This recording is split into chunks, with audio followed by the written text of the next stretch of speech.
waktu aku sesak. Sesak di sini kita mengalami kesesakan. Mazmur 46 ini dapat dikatakan juga Song of Virgins. Lagu anak darah. Kita ini anak darah. Paulus berkata, kita adalah anak darah yang sedang dipertunangkan dengan Kristus. Paulus rindu kita menjadi anak darah yang suci. Ingat, anak-anak muda harus masuk dalam pernikahan dengan kudus, suci. Jangan dengan tercemar. Saudara-saudara, kalau mau diberkati oleh Tuhan dengan berkat yang full, yang komplit, beritahu kepada anak-anak saudara. Jangan sampai tercemar. Apalagi lalu saudara mengaku masih suci, padahal saudara sudah tercemar. Itu saudara tidak akan diberkati oleh Tuhan. Saya sudah banyak melihat, saudara. Makanya jangan main-main dengan pernikahan. Mari kita baca dulu ayat 1 dan ayat 2. Untuk pemimpin biduan dari Bani Korah dengan lagu Alamot. Nah, Alamot ini artinya virgins ya, anak-anak darah. Kita baca berikutnya. Allah itu bagi kita tempat perlindungan dan kekuatan. Sebagai penolong dalam kesesakan sangat terbukti. Haleluya. Oh, puji Tuhan. Sangat terbukti. Penolong dalam kesesakan. Siapa di sini yang tidak pernah alami kesesakan? Pasti kita semua pernah. Saat-saat tertentu problem, masalah datang dan kita merasa hati kita sesak. Rasanya itu ada sesuatu yang menekan. Nah ini dikatakan Allah itu adalah penolong dalam kesesakan. Amin. Dia sangat terbukti. Kesesakan dalam bahasa asli baik kata Sarah yang artinya press, tekanan, trouble,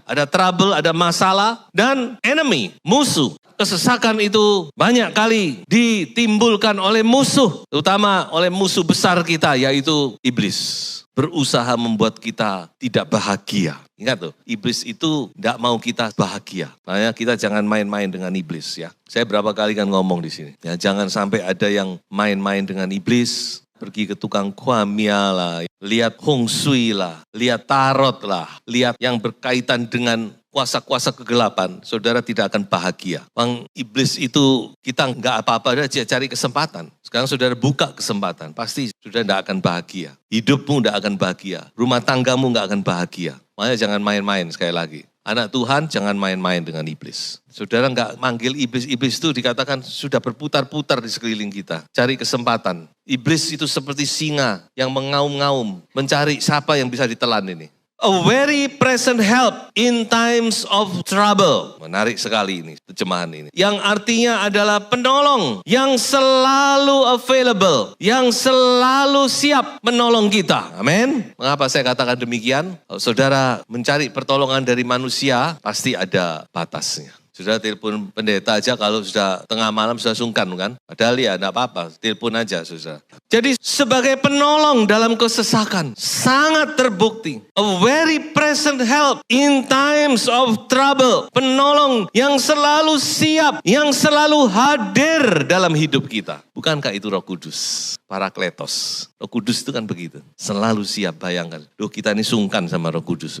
Roh Kudus, Allah semesta alam, dia begitu setia. Kita seringkali nggak setia, sungkan. Next. Sebab itu kita tidak akan takut. Nah, ayat ini juga menekankan. Kita tidak akan takut sekalipun bumi berubah. Sekalipun gunung-gunung goncang di dalam laut. Sekalipun ribut dan berbuih airnya. Sekalipun gunung-gunung goyang oleh geloranya. Selah. Ini kan gambaran tsunami. Tsunami itu kan gempanya di dalam laut. Tapi ombaknya itu menyerang sampai ke darat. Ini tsunami. Yang namanya tsunami itu sudah bencana. Tapi pemazmur berkata, kita nggak perlu takut. Sekalipun kadang-kadang problem itu datang seperti tsunami. Bergelora seolah-olah mau menghanyutkan kita. Mau membinasakan kita, dikatakan. Kita nggak usah takut. Yang penting kita benar di hadapan Tuhan itu. Kalau kita nggak benar ya kita harus minta ampun, bertobat. Tapi yang penting kita tahu our conscience is clear. Hati nurani kita clear, jernih, bersih di hadapan Allah. Gak perlu takut.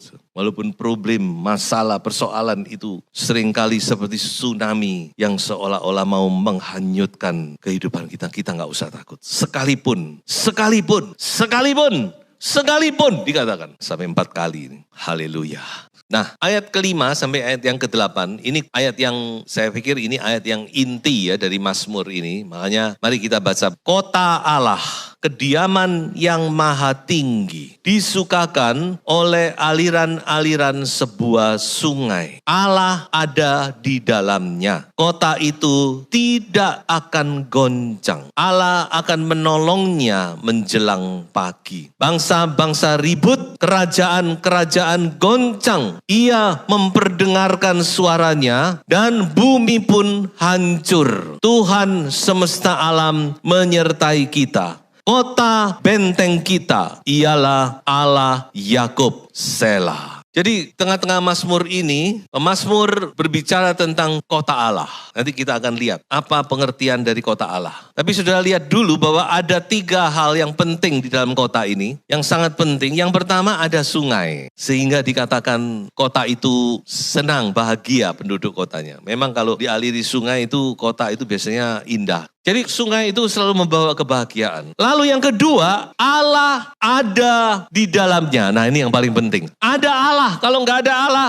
nggak ada artinya semuanya itu. Allah ada di dalamnya. Dan yang ketiga, karena ada Allah, maka dikatakan kota itu tidak akan goncang. Nah, apa sebenarnya arti pengertian dari kota Allah? Ada 3. Yang pertama, kota Allah itu berbicara tentang kita orang percaya. Yesus berkata kita ini adalah kota yang di atas gunung, yang tidak mungkin tersembunyi karena ada lampunya. Dulu sebelum ada jalan tol, kalau sudah jalan dari Malang ke Surabaya, sudah lihat sebelah kiri, daerah Pandaan, wah itu pasti ada lampu kalau malam, kan? Tretes, kita tahu tretes. Jadi kita ini seperti kota yang di atas gunung, yang kelihatan, bisa dilihat oleh semua pihak. Dari segala arah. Mari kita menjadi kota yang ada sinarnya. Amin. Kemarin saya bicara tentang lampu, tentang terang. Kota yang di atas gunung tidak mungkin tersembunyi. Kita adalah kota itu. Dan ada sungai yang membuat kota ini bersukacita. Hidup dalam sukacita. Sungai itu apa? Tidak lain adalah, mari kita baca. Dalam Yohanes 7 ayat 38-39. Barang siapa percaya kepadaku, seperti yang dikatakan oleh kitab suci, dari dalam hatinya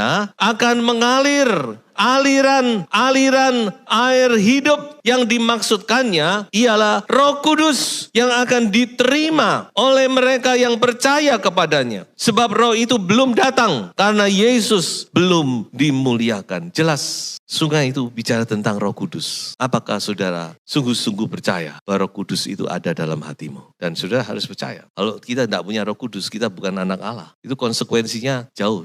Firman Tuhan berkata, karena kamu anak, maka kamu diberi roh anak. Tidak lain adalah Roh Kudus itu. Jadi ini harus saudara yakini bahwa ada Roh Kudus dalam.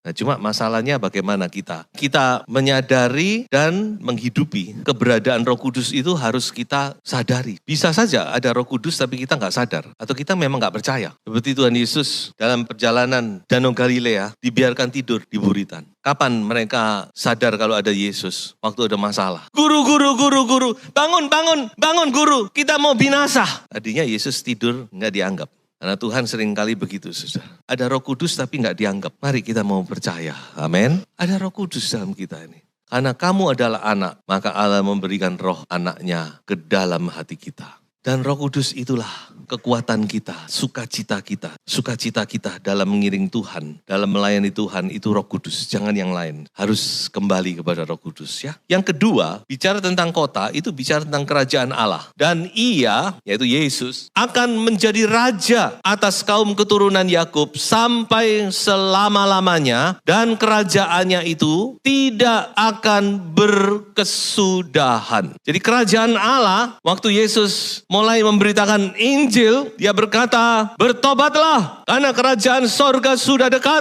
karena kerajaan Allah sudah dekat. Jadi sekarang ini kerajaan Allah sudah ada di antara kita, di mana Yesus menjadi raja dalam hidup kita. Ya kalau mau kita gampangkan kerajaan Allah itu ya gereja lah. Tapi kalau kata gereja, saya khawatir saudara hanya terfokus kepada gedungnya. Bukan, gereja itu bukan gedungnya. Gedung gereja ada, tapi gereja bukan gedungnya. Gedung bisa di mana saja. Jadi gereja itu persekutuan anak-anak Tuhan, di mana Allah bertahta di tengah-tengahnya. Allah menjadi raja di tengah-tengahnya. Kerajaan Allah, gereja. Dan ada satu ayat berkata di dalam kitab Ibrani, jadi karena kita menerima kerajaan yang tak atau yang tidak tergoncangkan, marilah kita mengucap syukur dan beribadah kepada Allah menurut cara yang berkenan kepadanya dengan hormat dan takut. Sebab Allah kita adalah api yang menghanguskan. Ini penulis Ibrani. Kalau sudah baca ayat-ayat sebelumnya dikatakan bahwa satu saat semua akan digoncangkan. Tidak ada yang tidak digoncangkan. Semua di dunia ini semua akan digoncangkan. Termasuk ekonomi, perbankan, keuangan, sistem moneter. Semua akan digoncang. Gak tahu gimana nanti. Makanya kita harus bijak. Mumpung kita masih bisa berbuat sesuatu. Ayo kita berbuat sesuatu. Karena satu saat uang-uang itu gak ada gunanya lagi sudah. Uang kita tidak akan ada gunanya. Saudara percaya tidak percaya, saudara ingat perkataan saya. Saya bicara ini karena dari firman. Satu saat semua gak ada gunanya kok. Sekarang masih berguna. Sekarang berguna. Bukan saudara punya uang dihabis-habiskan, bukan gitu. Tapi kita pokoknya harus bijak lah. Saya cuma bisa pesan gitu aja. Soalnya sekarang ini masih berguna. Tapi ada satu saat semua tidak akan berguna. Semua akan digoncang kok. Bahkan akan runtuh. Wahyu 17:18. Itu sudah dinubuatkan oleh firman Tuhan. Tetapi ada satu kerajaan yang tidak akan tergoncangkan. Yaitu kerajaan Allah. Dan kita ada di dalamnya. Gereja, persekutuan orang percaya tidak akan tergoncangkan. Inilah. Sebab itu marilah kita mengucap syukur dan beribadah kepada Allah. Beribadah itu bukan cuma bicara datang ke gereja. Tapi hidup kita benar-benar kita hidup menurut cara yang berkenan kepada Tuhan. Dengan hormat dan takut akan Tuhan. Takut akan Tuhan itu tetap dibutuhkan. Memang sekarang sudah jarang orang bicara tentang takut akan Tuhan. Makanya firman Tuhan itu kan seimbang. Ada perjanjian lama, ada perjanjian baru. Sudah tahu, kedua-duanya ini sama-sama penting. Perjanjian lama itu mengajar kita untuk takut akan Tuhan. Kalau sudah membaca perjanjian lama itu ngeri. Penghukuman Tuhan dan semuanya itu nyata. Itu mengajar kita bahwa Allah kita ini juga Allah yang perlu ditakuti. Kita nggak boleh main-main dengan Allah ini. Perjanjian baru mengajar bahwa Allah itu is gracious. Allah yang penuh rahmat, penuh kasih karunia. Makanya dua ini harus seimbang. Kalau cuma belajar perjanjian baru tok, saudara pasti nggak akan punya rasa takut akan Tuhan. Makanya gereja-gereja sekarang ini kan cuma yang ditekankan kan cuma Allah itu penuh rahmat, penuh kasih, memberkati, dan seterusnya dan seterusnya. Makanya dari pendetai sampai jemaatnya nggak punya takut akan Tuhan. Firman Tuhan berkata, ayo kita hidup dengan cara yang berkenan, dengan rasa respect kepada Tuhan. Sebab dikatakan Allah itu Allah adalah api yang menghanguskan. Yang pertama akan dihanguskan itu adalah orang-orang yang dekat dengan mezbah. Gitu. Sudah baca imamat. Siapa yang pertama-tama dibakar? Nadab dan Abihu. Anaknya Imam Harun. Tuhan tunjukkan kekudusannya. Lagi beribadah melayani Tuhan. Kebakar. Dan Tuhan berkata kepada Harun dan anak-anaknya, saudara-saudaranya, jangan tangisi. Supaya kamu lihat bahwa aku ini tidak bisa dimainkan. Makanya sudah doakan ya. Doakan hamba-hamba Tuhan supaya kita melayani Tuhan dengan cara yang berkenan. Dan itu pasti jemaat akan diberkati. Dan yang ketiga, jadi sudah dua ya. Yang pertama bicara tentang orang percaya, pribadi lepas pribadi. Saudara dan saya adalah kota Allah. Sebab itu kita tidak akan goyah. Dan kita punya Roh Kudus, amin. Allah ada dalam kita. Yang kedua adalah kerajaan Allah itu bicara tentang persekutuan orang percaya, gereja. Dan yang ketiga, kota Allah itu bicara tentang kota Yerusalem baru. Tahukah Anda bahwa inilah tempat kita di kekekalan? Nah, saudara kalau mau tahu rumahmu di kekekalan, baca Wahyu 21 dan 22. Jadi konsep sorga bagi orang Kristen itu jelas. Dulu kita berkata kalau kamu ada Tuhan Yesus, kamu mati masuk sorga. Sorga ini apa embo? Konsep sorga kita ini sudah ditulis dengan jelas di dalam Alkitab. Alkitab memberitahu kepada kita sorga itu kayak apa. Jadi bukan sesuatu yang abstrak. Makanya di dalam Injil Matius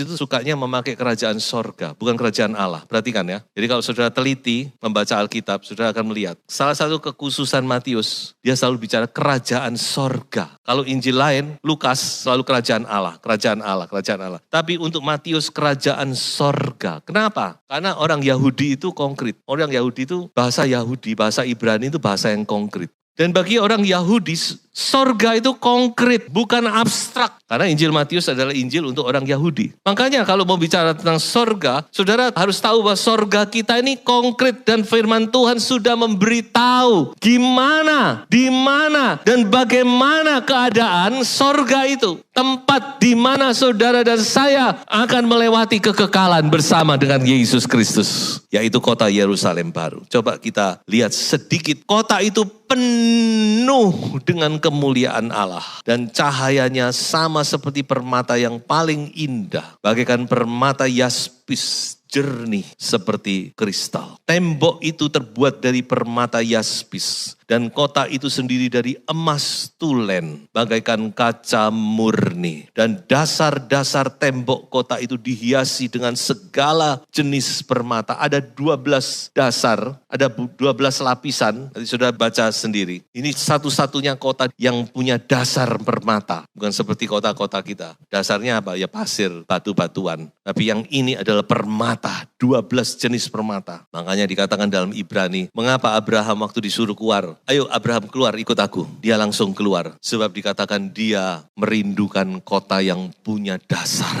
Yang dibangun, diarsiteki dan dibangun oleh Allah sendiri. Tidak lain kota Yerusalem baru. Tuhan Yesus berkata, aku pergi ke sana untuk menyiapkan tempat bagimu. Amin. Nah ini, tergenapi semua. Ada sungai, ada Allah dan tidak akan goncang. Lalu ia menunjukkan kepadaku sungai air kehidupan yang jernih bagaikan kristal. Sungai, haleluya. Air kehidupan yang jernih bagaikan kristal dan mengalir keluar dari tahta Allah dan tahta anak domba itu. Di tengah-tengah jalan kota itu, persis di tengah. Yaitu seberang menyeberang sungai itu. Ada pohon-pohon kehidupan. Adam dan Hawa berbuat dosa dan tidak bisa makan buah pohon kehidupan. Tapi orang yang masuk ke kota Yerusalem baru ini bebas. Yang berbuah 12 kali, tiap-tiap bulan sekali. Ada enggak pohon yang buahnya tiap bulan sekali? Kayaknya enggak ada ya. Dan daun pohon-pohon itu dipakai untuk menyembuhkan bangsa-bangsa. Sebab itu di kota itu enggak ada orang sakit. Karena semua sembuh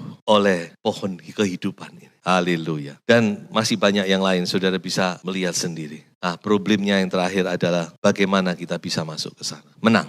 Saya cuma mau berkata kita harus tahu menang ini menang yang bagaimana. Karena memang dikatakan barang siapa menang, ia akan memperoleh semuanya ini. Menang di sini bukan berarti saudara menang rebutan harta, menang rebutan warisan, menang di pengadilan, menang dalam gegeran suami istri. No, kita menang atas 3D, daging, dosa, dunia. Perhatikan ya, diingat dulu aja. Jadi menang di sini bukan menang melawan manusia, menang melawan siapa-siapa ya, tapi menang atas daging, menang atas dosa. Daging selalu membawa kita kepada dosa bukan? Dan menang atas dunia. 3 ini memang kerjasama untuk membuat kita kalah.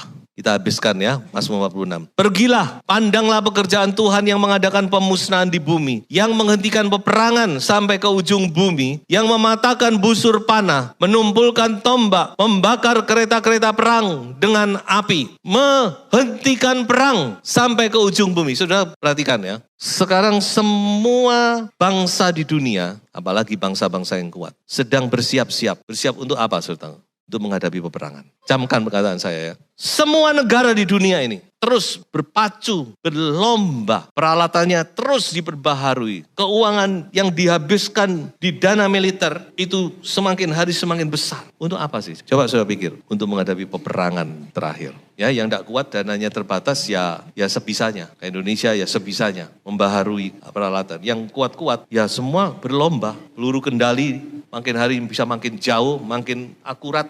Drone, pokoknya semua berlomba. Tujuannya untuk apa? Untuk perang. Dan peperangan terakhir adalah perang Harmagedon. Tapi kita bersyukur bahwa satu saat Tuhan akan menghentikan semua peperangan itu. Amin. 1000 tahun damai akan datang.